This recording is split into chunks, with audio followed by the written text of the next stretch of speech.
Bueno, esa es una pregunta clave. Ahora mismo no tenemos una respuesta directa para esto, pero estamos haciendo una serie de investigaciones a este efecto para saber si realmente influye y cómo influye. Puede que influya de manera positiva o de manera negativa, o incluso puede que haya una parte positiva y una parte negativa, como todo en la vida.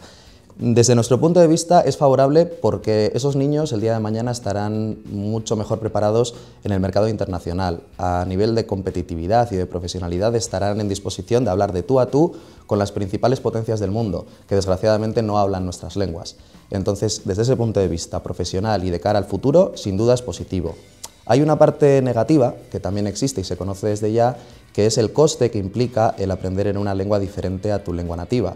Siempre hay un pequeño coste porque tienes que traducir esa palabra que estás escuchando a tu lengua madre, a tu lengua nativa, y ese coste se mide en fracciones de segundo. No es absolutamente importante para nada, pero existe. Entonces el cerebro de una persona que está aprendiendo en una lengua diferente funciona de manera ligeramente diferente al cerebro de una persona que aprende en la misma lengua que habla en casa. La clave, y lo que estamos investigando nosotros, es si realmente esa diferencia es sustancial como para convertirlo en un coste, o si es un coste tan pequeño que no merece la pena prestarle atención directa y es favorable apoyar este tipo de sistemas educativos de inmersión en una lengua extranjera. Es importante siempre atender a la combinación de lenguas de la que estamos hablando. No es lo mismo un niño o una niña que vive en el País Vasco, que conoce castellano y euskera desde que es pequeño y lo habla en casa, y se le mete en una escuela en la que se habla principalmente alemán o inglés, por ejemplo, que un niño de origen chino que tiene que aprender el castellano en inmersión o el euskera en inmersión. Son unas diferencias entre las lenguas que hacen muy difícil generalizar cualquier resultado que nosotros encontremos en el campo científico. Tenemos siempre que atender a las diferencias entre las lenguas, que pueden ser a nivel más físico, lo que vemos, cómo se escriben esas lenguas, si es un alfabeto como el que nosotros tenemos, si es el alfabeto griego, si son lenguas cirílicas o lenguas logográficas, como los chinos que escriben con caracteres. Eso por un lado. Por otro lado, los sonidos. Todos sabemos que cuando tenemos que aprender cosas en inglés nos cuesta muchísimo porque hay algunos sonidos que no son compartidos por nuestra lengua. Y esto siempre implica un pequeño coste que tenemos que superar, tenemos que aprender un sonido nuevo. Ya a nivel más grande de las lenguas, hay lenguas que tienen una estructura sintáctica, es decir, que las frases se construyen de manera completamente diferente a como nosotros construimos frases en nuestras lenguas nativas.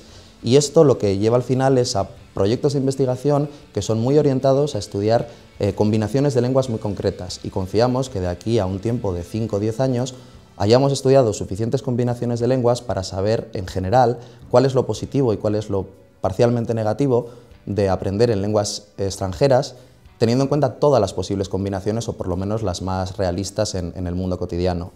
También es verdad que en términos de vocabulario hay pequeñas diferencias entre personas monolingües y personas bilingües. Las personas monolingües conocen un montón de palabras que están dentro de su cabeza y esas palabras son las que son. Pongamos que son 8 palabras las que conocen. Cuando tienes a un niño bilingüe, si le mides en una sola de las lenguas, puede ser que tenga menos palabras, que solamente tenga 5. ¿Por qué? Porque no sabe cómo se dice una palabra en esa lengua concreta. Pero esto es un poco mentira, porque realmente ese niño tiene otra lengua en su cerebro también, y tal vez el significado de esa palabra y la forma de esa palabra sí la conozca en la otra lengua.